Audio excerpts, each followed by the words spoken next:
हंदवाड़ा में सुरक्षा बलों को बड़ी कामयाबी मिली है। कुपवाड़ा से आतंकियों के 3 मददगार गिरफ्तार किए गए। खुफिया जानकारी के आधार पर आतंकियों के मददगार अरेस्ट किए गए हैं। कब्जे से 20 AK-47, 2 जिंदा कारतूस समेत कई हथियार बरामद किए गए हैं। क्रालगुंड इलाके से पुलिस, सेना, CRPF की संयुक्त कार्रवाई ये देखने को मिली है। ये बड़ी खबर है जो निकलकर सामने आ रही है। एक बड़ी कह सकते हैं कि कामयाबी सुरक्षा बलों को मिली है और इस बात से आप अंदेशा लगा सकते हैं कि कामयाबी कितनी बड़ी होगी कि इन आतंकियों के मददगारों के पास से 20 AK-47 बरामद हुई है। 1-2 नहीं, 20 AK-47, 2 जिंदा कारतूस इनके पास से मिले हैं। क्रालगुंड इलाके में पुलिस, सेना, CRPF की संयुक्त कार्रवाई है।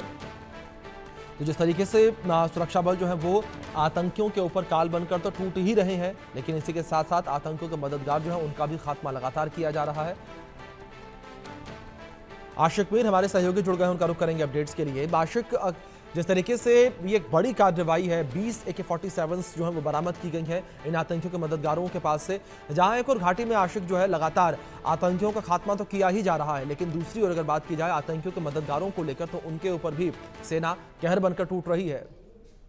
बिल्कुल अभिषेक, जिस तरह से लगातार घाटी भर में एंटी टेरर ऑपरेशन इस समय चलाए जा रहे हैं और इंडिपेंडेंस डे से पहले जो है इस तरह के ऑपरेशंस में तेजी भी लाई गई है, क्योंकि लगातार सुरक्षा एजेंसीज को ये इनपुट मिल रहा है कि आतंकी किसी बड़ी घटना को अंजाम देने की कोशिश और साजिश रच रहे हैं। तो इसी के चलते जितने भी उत्तरी कश्मीर के इलाके हैं, चाहे हम कुपवाड़ा की बात करें या बारामूला, बांडीपोरा की बात करें, तो ये सीमा से सटीक एरियाज है और LOC के साथ लगने वाले एरियाज है, जहां से लगातार सुरक्षा एजेंसीज को ये मोमेंट दिखती है कि आतंकी किसी बड़ी घटना को अंजाम देने की कोशिश कर रहे हैं और इसी के चलते सर्च ऑपरेशन जो है वो कंडक्ट किए जा रहे हैं इन फॉरेस्ट एरिया में। और आज भी जो है क्रालगुंड, जो कि उत्तरी कश्मीर के हंदवाड़ा में पड़ता है, यहाँ पर एक फॉरेस्ट एरिया में हथियारों का एक बड़ा जखीरा जो है वो बरामद हुआ है, जहां पर कई सारे ऐसे हथियार भी मिले हैं जो इन आतंकियों को मदद भी देते हैं। फिलहाल बड़ी रिकवरी हुई है और बीते कुछ दिनों से लगातार इस तरह की रिकवरी जो है फॉरेस्ट एरियाज में देखने को मिल रही है, क्योंकि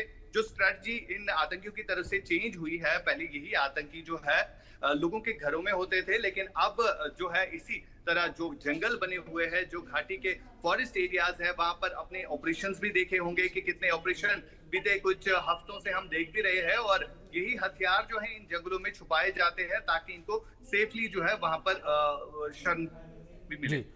आशिक, दूसरी ओर जिस तरीके से आतंकियों को लेकर बात करें तो लगातार आतंकी जो है वो घाटी में एक्टिव है और उनको खत्म किया जा रहा है। और जो बात करें बाहर के आतंकी थे, उनको लेकर लिस्ट सामने आई कि 70 से अधिक आतंकी जो है वो घाटी में मौजूद है, लेकिन दूसरी ओर जो देश के ही गद्दार हैं उसमें भी लिस्ट सामने आई थी। ये करीब 14 से 16 ऐसे आतंकी हैं जो गद्दारी कर रहे हैं देश से, जो एक्टिव हैं इस वक्त घाटी में। उनको लेकर किस तरीके से कार्रवाइयां ये पूरी की जा रही हैं?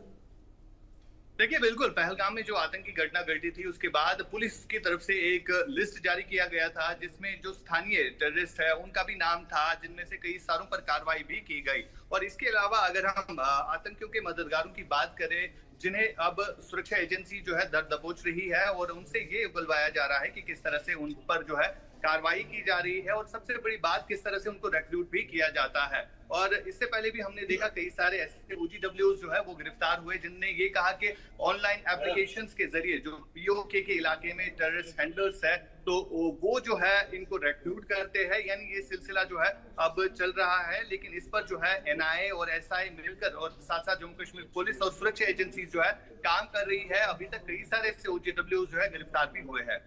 जी आशिक, अगर बात आतंकियों के मददगारों को लेकर करें तो इस वक्त किस तरीके से जो आतंकियों का पूरा नेटवर्क फैला हुआ है घाटी के अंदर, उस पूरे के पूरे नेटवर्क को ध्वस्त करने का प्रयास जो है सुरक्षा बलों के द्वारा किया जा रहा है?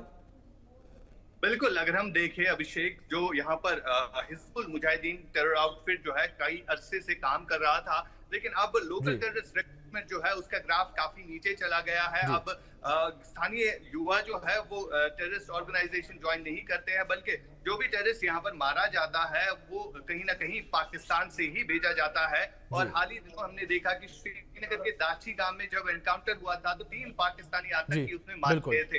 यानी अब कहीं ना कहीं अब यहाँ पर जो लोकल्स है, बिल्कुल आशिक, बिल्कुल ठीक है आपने कि जो लोकल नेटवर्क था उस नेटवर्क को खत्म किया जा रहा है सेना के द्वारा।